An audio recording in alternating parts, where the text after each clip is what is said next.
Hey guys, so Field Roast, the company that makes my favorite vegan cheese, Chao Cheese, they were recently acquired by a Canadian company, Maple Leaf Foods, for $120 million. Unsurprisingly, some vegans are not happy about this. They think that Field Roast sold out, that they are no longer a vegan company, since Maple Leaf primarily makes money selling meat. I've talked about this supposed issue before numerous times on this channel. The idea that a parent company not being vegan necessarily makes the baby company, Field Roast in this case, not vegan either, or at least, at the very least, ethically tainted and just better avoided. And I've always posed the question, how far do we take it? If we have to avoid buying products from Field Roast, if those are off limits because they're owned by Maple Leaf, well, what about grocery stores? What about the Kroger, Albertsons, Vons, Whole Foods even? Unless it's an all vegan store, shopping at these places necessarily means that you are supporting companies that exploit animals. Also, how is this not a good thing? Don't we want more of this? Don't we want companies like Maple Leaf and Tyson investing in plant-based products? Doing so not only means that they recognize vegan foods as a growing market, as a growing trend, but it also means that they now have an incentive to keep it growing, right? To keep it doing well.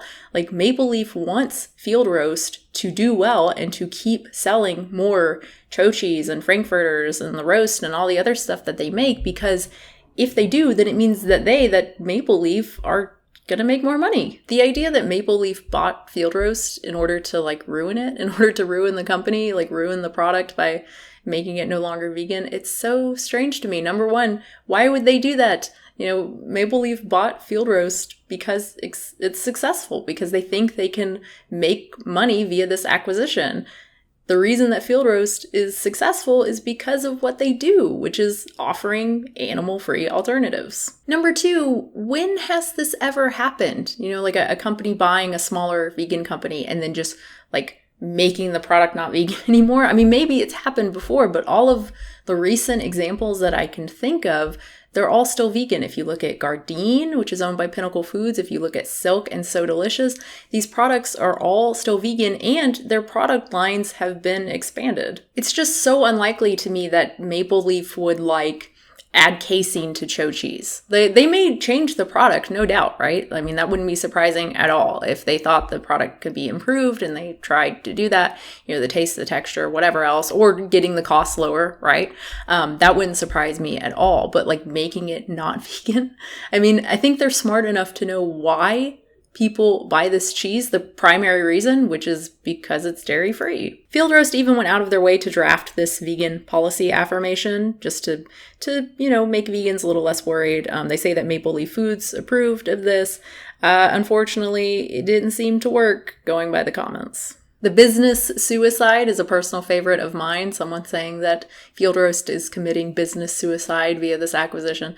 I don't think many vegans realize what a small group we are, just how few vegans there are in the world. It's pretty ridiculous to think that the largest customer group, the largest group of people buying Field Roast, that these people are vegans.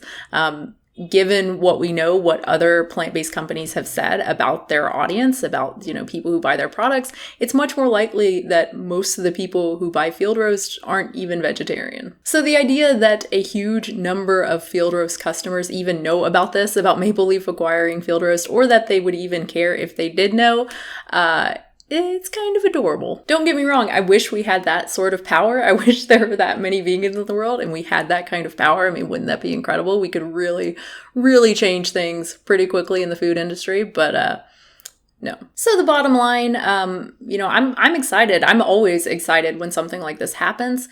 Ultimately, at least in the kind of short term, the long-term goal obviously is less animal suffering, right? But at least in the short term, in terms of really yummy foods, it means better distribution of these foods, right? And even that's a long-term thing, right? Because better distribution means more products, means more opportunity for, other people, non-vegans, to try these products and hopefully shift towards veganism, right? But point is, I really, really like Tofurky deli slices, and I'm always upset that they're often out of stock at my store, and it it's really sad. And I'm willing to bet that a bigger company with better resources would do a better job of keeping up with demand. Thanks for watching, everybody. I hope you enjoyed it. Comments and questions down below. If you want to subscribe, that's awesome. If you want to support the channel, you can do so at patreon.com/unnaturalvegan. Thank you again, and I will have a new video very soon.